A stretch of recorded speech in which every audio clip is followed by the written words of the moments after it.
Kristóf vagyok, itt van velem Tomi. Sziasztok! És most meg fogjuk csinálni egy kihívást. Találtunk ilyen rágót, meg ilyen oreót, ami magyaróvajas, még nem és még nem kóstoltuk, ettünk. és most videóban megkóstoljuk. Na, először is kibontunk egy Ezt ilyen, a pos. Pos. Na hát akkor lássuk. Nézzük. 3, 2, 1.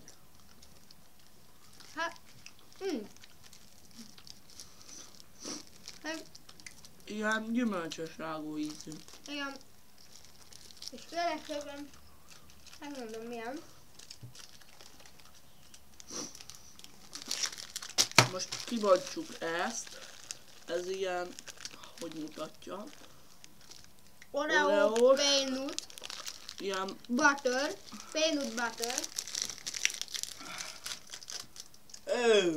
Nem jó az angol kiejtésünk, de hát így néz ki. így néz ki. Fú. Hát nem a legjobban kinéző, de lássuk. 3, Várj meg. 3, 2, 1.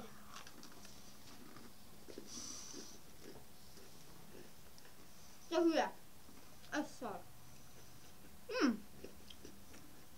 Ilyen, gyerekek, ilyen sós.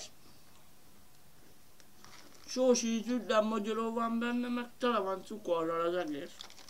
Hogy van benne egy kis sós beütés, de Jó, hát várjatok, leszedem. Így néz ki. Így.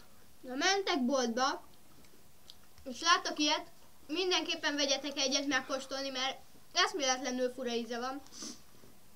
De jó. Ahhoz képest. Benne van az az enyhén oreo íz, de nem nagyon lehetne rajta érezni.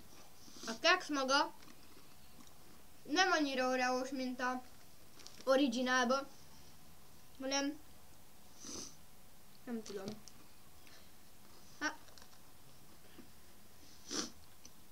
Jó. Na, sziasztok, ennyi volt ez a videó. Sziasztok! Sziasztok!